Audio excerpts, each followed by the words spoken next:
I heard that women use an average of 20,000 words per day, whereas men use an average of 7,000 words per day. Now, when I heard this statistic, I thought to myself, wow, I think my wife is about 3 weeks ahead of schedule. I love my wife, but sometimes I have to remind her, you don't get paid by the word, sweetheart.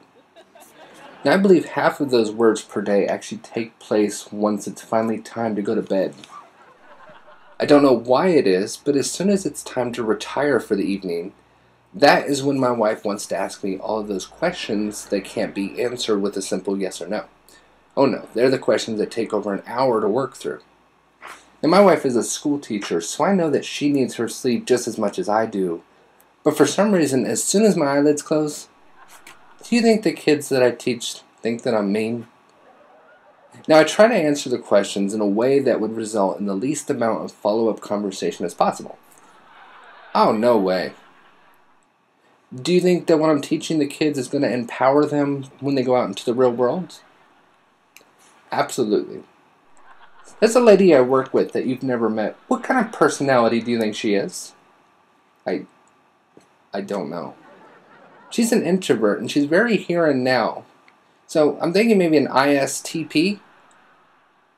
I'm thinking IS trying to sleep. A few seconds later. If I were a woman who grew up in a third world country and you were a man who worked as an architect in Los Angeles, do you think that we'd still meet each other and fall in love? Now, I know that the correct answer to this question is no. In actuality, if this were the case, we would be two completely different people. But if I say no, that almost guarantees at least 45 more minutes of follow-up discussion. So I just go with, yes, of course we would. But does your train of thought have a caboose?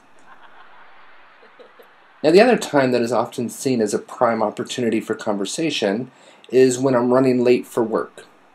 I gotta be rushing to get out the door, and then, what color do you think we should paint the kitchen?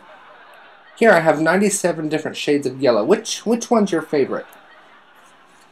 Now, picking paint colors can be such a difficult process for my wife. Like, she'll spend hours at it. Like, I feel like I'm at an optometrist. Do you like this one? Or this one? This one? Or this one? This one? This one?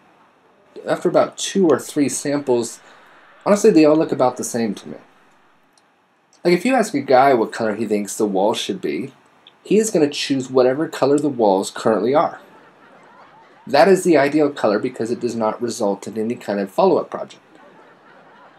Now, it really doesn't matter which color I pick, because my wife is still going to go ask all her friends anyway. Like, I don't understand why women have to ask all their friends to find out which color is their favorite.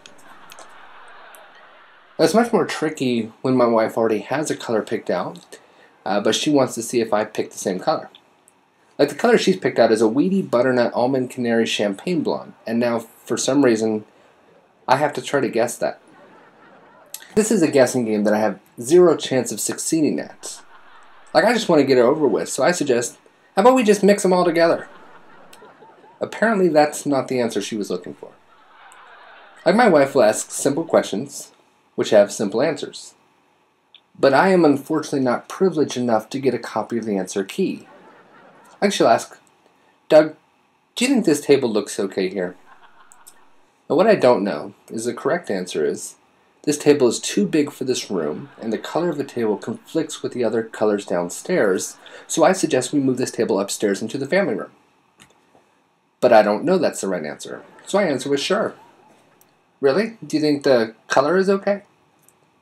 Still completely unaware that my wife is trying to delicately guide me into the correct answer, I honestly believe that she is not sure if that table belongs here. And so I start to justify my initial response of sure. Oh no, the color seems fine. Do you think it matches? Oh, absolutely. See how the brown on the table matches the brown in my shoes?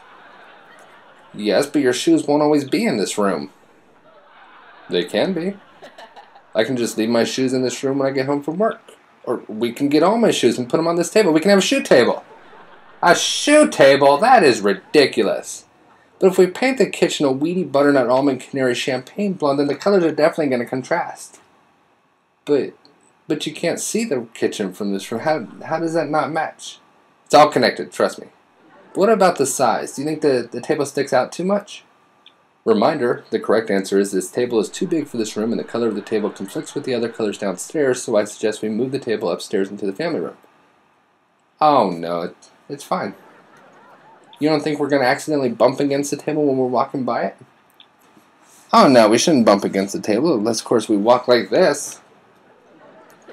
They don't hear guys talking to each other and say, hey, I was thinking this table might look better in the family room. I'm going to just stand here for the next 2 hours and stare at the table and wonder what it would look like in the other room. No, that never happens. But at the end of the day, you feel much better because the table is upstairs in the family room, the kitchen's yellow, and my wife is happy. It's a lot of work, but it's completely worth it to know that my wife feels blessed by our efforts.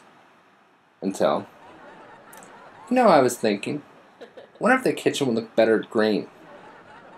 And honestly, I think I like the table where it was before.